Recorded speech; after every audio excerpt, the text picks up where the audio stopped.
Bonjour et bienvenue dans l'émission On a tous besoin. Aujourd'hui, je vais continuer sur la thématique du suicide. Et d'ailleurs, je vous encourage à regarder toutes les émissions que nous avons déjà partagées.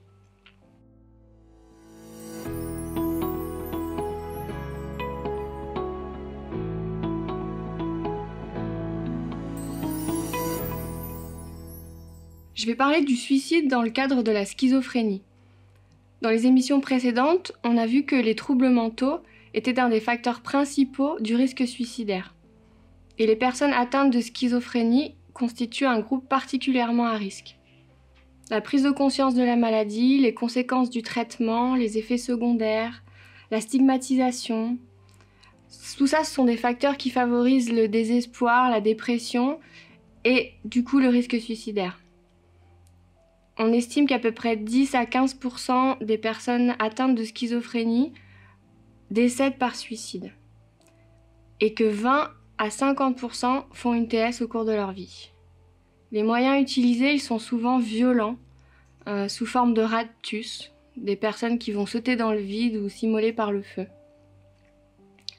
Le risque suicidaire est présent chez les personnes également qui traversent une crise délirante, et également après une crise délirante car le risque de dépression est accru. Schizophrénie, crise délirante sont peut-être des termes avec lesquels vous n'êtes pas particulièrement à l'aise ou qui ne sont pas très clairs pour vous. Je vous propose de regarder de plus près à cette maladie. La schizophrénie, c'est une maladie psychiatrique caractérisée par un ensemble de symptômes qui sont très variables.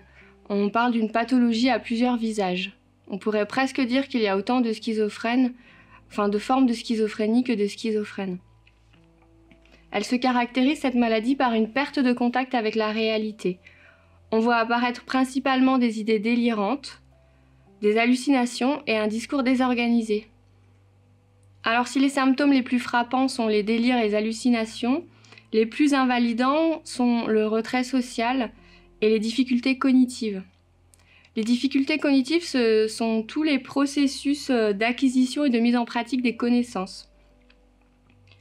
Et du coup, tout ça, ça place la schizophrénie dans le champ du handicap mental. Cette maladie, elle touche environ 1,5% de la population, avec une légère prédominance masculine. Il est intéressant de noter que cela ne dépend pas du milieu culturel ni du milieu social. Bien qu'elle puisse être considérée et appréhendée de manière vraiment différente. Dans certaines cultures, la schizophrénie sera plutôt rejetée et stigmatisée. Dans d'autres, elle peut être même idolâtrée. La schizophrénie débute dans la jeunesse, environ entre 15 et 25 ans, et elle évolue par poussée à l'âge adulte. On dit qu'elle s'améliore un petit peu à partir de 55 ans. À ce jour, les origines de la maladie ne sont pas vraiment claires. On pense que c'est une constellation de facteurs. Il y a des facteurs environnementaux, la drogue, les émotions fortes, les tensions scolaires, les pressions au travail. Tout ça, ça peut engendrer ou déclencher une schizophrénie. Les progrès en neurosciences nous montrent qu'il y a des facteurs génétiques qui entrent en jeu. On parle d'un défaut de circuits neuronaux dans le cerveau. On a souvent accusé la maman comme responsable de tous les maux dans certains courants de la psychologie. Et en fait, le handicap d'un enfant, qu'il soit mental ou moteur, il va forcément engendrer une relation mère-enfant perturbée, ainsi qu'un fonctionnement familial global perturbé. Mais finalement, on peut se demander si on n'a pas inversé origine et conséquences. Et on n'est pas vraiment si sûr que ça, qu'on peut attribuer à la maman les conséquences. Finalement, on peut se demander aujourd'hui si on n'a pas inversé origine et conséquences et si la mère n'est peut-être pas si responsable que ça. Alors bien sûr qu'un système familial dysfonctionnel préexistant, une maman immature ou fragile, ou instable ou maladroite, ne va pas arranger les choses et aura un impact considérable sur l'évolution du trouble. Quoi qu'il en soit, la schizophrénie cause une perturbation familiale importante ainsi qu'une grande souffrance pour tous les proches. Elle altère la communication. La maladie se déclare souvent par une bouffée délirante aiguë. Les propos sont incohérents ou il y a un comportement irrationnel. On peut voir aussi apparaître des troubles de l'humeur. On suspecte également un début de schizophrénie quand on voit une répétition d'actes inhabituels et impulsifs qui se répètent. Le signe le plus important, généralement, est une baisse de l'activité liée à un désintérêt général. On peut citer l'exemple d'un jeune qui avait un rendement scolaire plutôt bon et qui tout d'un coup se met à chuter. Dans la phase d'entrée dans la maladie, la personne se sent indifférente à tout, rien ne l'intéresse. Par contre, on note très fréquemment une attirance pour l'ésotérisme, l'occultisme et les psychologies parallèles. On voit également apparaître chez les personnes des troubles de l'attention, des troubles de la concentration, des troubles de la mémoire et difficultés à gérer ses émotions. Même des tâches simples comme faire un repas peuvent devenir compliquées. On voit les réactions affectives diminuer, voire être complètement absentes avec une perte de l'expression émotionnelle, tant sur les mimiques faciales que sur le ton de la voix. Et le langage diminue. La pensée devient floue, discontinue. Le discours est illogique et difficile à suivre. Il est même hermétique et il ne sert plus à communiquer. On voit des attitudes qui ne sont pas cohérentes, qui nous paraissent bizarres, inadaptées. Des personnes peuvent tout d'un coup être gauches, avoir des attitudes figées, de la maladresse. Et les personnes se sentent perplexes et elles ont un sentiment d'étrangeté. Elles se demandent souvent ce qui leur arrive et ne sont pas bien sûres que c'est elles ou alors le reste du monde qui pose problème. L'environnement est étrange et il paraît inquiétant, voire nocif. À cela peut parfois s'associer ce qu'on appelle de la dépersonnalisation. C'est des personnes qui ont l'impression que leur corps est en train de se transformer, qu'elles se dissoluent et qu'elles perdent leur identité.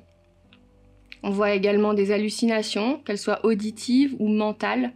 Mentale, ça va être l'impression que la pensée est volée ou qu'il y a un écho. Si vous vous trouvez un peu étrange, ou vous avez une personne étrange dans votre entourage, ne lui posez pas tout de suite le diagnostic de schizophrénie. Peut-être que la personne est juste un peu atypique ou qu'elle a des difficultés sur le plan neurologique. Je vous rappelle que seul un psychiatre est habilité à poser ce genre de diagnostic. Le délire, c'est une composante que l'on retrouve chez toutes les personnes schizophréniques. Et il se caractérise par des hallucinations, qu'elles soient psychosensorielles. Elles correspondent à une fausse perception qui passe par des organes sensoriels. On peut parler des hallucinations auditives, visuelles, olfactives, gustatives, synesthésiques également, ce qui veut dire que la personne a l'impression que la totalité ou une partie de son corps se transforme ou est possédée par une force extérieure. On voit aussi apparaître des hallucinations intrapsychiques, c'est-à-dire que les personnes entendent des voix dans leur tête ou ont l'impression qu'elles sont pilotées par une voix intérieure. On parle aussi de délire schizophrénique avec un sentiment de persécution ou une paranoïa. Et en fait, le délire, il va souvent mettre en exergue les préoccupations de la personne. Il révèle ce qu'elle rumine, ce qui occupe ses pensées. Le délire, surtout quand il y a une idée prédominante, qu'il est un petit peu construit et qu'il y a une thématique de persécution, en fait, est un moyen de se protéger de la réalité, un moyen d'expulser hors de soi quelque chose d'impossible à gérer. Alors, si vous êtes face un jour à une personne qui est en crise délirante, je vous conseille de ne pas vouloir lui faire prendre conscience qu'elle délire. Il n'est pas utile, il est même contre-productif de vouloir argumenter et la ramener dans la réalité. Il ne faut pas non plus coller au délire de la personne et faire comme si tout était normal. Il s'agit de trouver un peu un entre-deux. Vous pourrez par exemple dire à la personne « Je te crois dans ce que tu es en train de vivre et je sais que c'est la vérité pour toi, mais moi je ne vois pas les choses de cette manière-là ou je ne vois pas ce que toi tu vois. » Cette maladie provoque à partir du moment où elle débute une rupture dans la vie du sujet et elle amène souffrance, angoisse, dépression. Les personnes ont du mal à garder un travail et sont souvent marginalisées. Une fois installée, la pathologie évolue par poussée et par rémission, plus ou moins bonne selon les cas. On dit qu'1 tiers des personnes sont en rémission durable.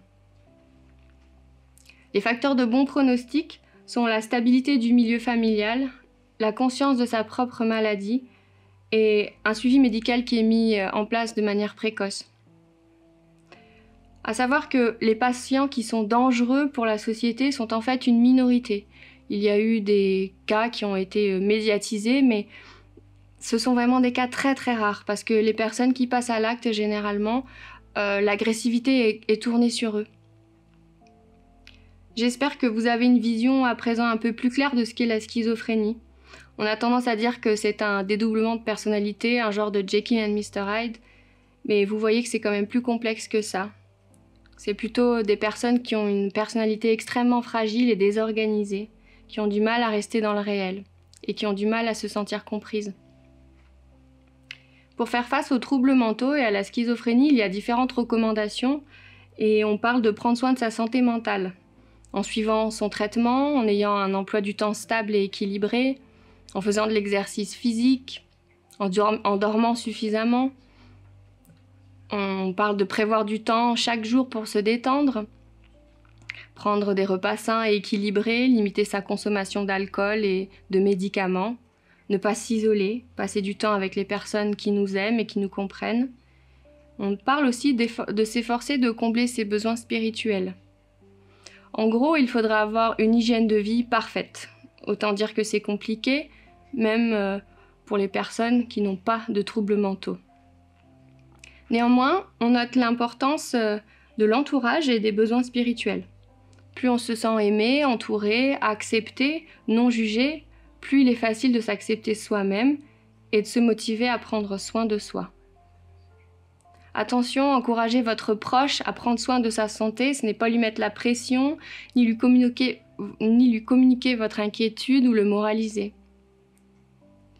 Ainsi, ce qu'il faut retenir, c'est que pour mener une vie saine et équilibrée, pour éviter de sombrer dans la maladie mentale ou pour en sortir, il est important de prendre soin des différents aspects de notre nature tout entière, l'esprit, l'âme et le corps.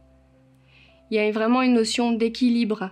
Faire attention à ne pas surinvestir et à n'investiguer que le côté médical ou que le côté psychologique ou que le côté spirituel. Pour chacun, il y a une porte d'entrée. Et ce qui est bon pour l'un n'est pas forcément bon pour l'autre.